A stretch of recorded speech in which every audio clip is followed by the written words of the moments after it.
moi je suis le genre de mec qui est pas trop complexé par ses poils, quoi, parce que j'en ai pas, quoi.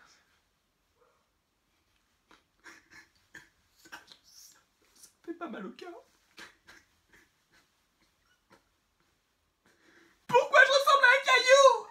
Outre ce problème existentiel, je vous souhaite la bienvenue sur ma chaîne de Landry Parle Comics, et aujourd'hui dans cette nouvelle vidéo, nous allons parler d'un personnage qui est mort et qui n'a pas servi à grand chose. Il n'a pas servi à grand chose, c'est vrai. Hein. Tu es d'accord, Hubert? Hubert, il n'a pas servi à grand chose. Il est passé comme ça, mais ça fait rien, quoi. Ça fait rien. Évidemment, je vais parler de Quicksilver, ce personnage ultra important de l'univers Marvel. Et je vais essayer d'apporter un élément de réponse, de savoir pourquoi est-ce qu'il est mort si tôt. Parce que personnellement, je pense pas que ça a été nécessaire de le tuer tout de suite en tout cas. Mais en fait, il faut savoir quelque chose, c'est que les personnages de la Sorcière Rouge et de Quicksilver appartiennent, ou plutôt appartenaient à la Fox et donc à Disney avec le Marvel Cinematic Universe. Et je ne sais pas si vous avez remarqué, mais il n'y a pas de Sorcière Rouge dans la version de la Fox. On a juste Quicksilver. Et de plus, aujourd'hui, on n'a plus de Quicksilver dans le Marvel Cinematic Universe, on a juste la Sorcière Rouge. Donc je pense que le personnage de Quicksilver est mort à cause donc de ses droits de distribution, étant donné que je pense qu'un personnage Marvel n'a pas le droit d'apparaître dans deux franchises différentes avec un acteur différent. Je pense qu'il y avait peut-être un accord entre la Fox et Marvel pour introduire, peut-être pour un ou deux films, donc Quicksilver, donc on l'a vu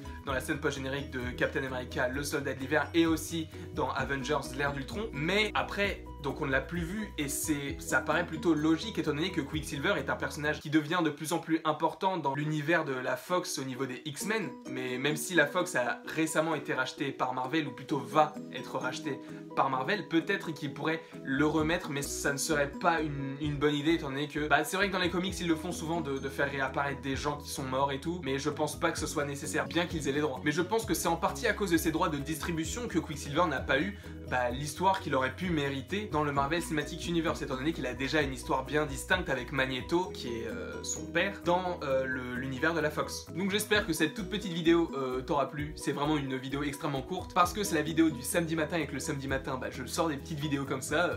Tu peux aller voir les autres sur ma chaîne, évidemment. Pas forcément celle du samedi matin, hein. Toutes les autres sont à ta disposition. Et donc j'espère que vous avez aimé cette petite vidéo, j'espère que vous aurez un petit peu compris pourquoi est-ce qu'il a disparu assez subitement.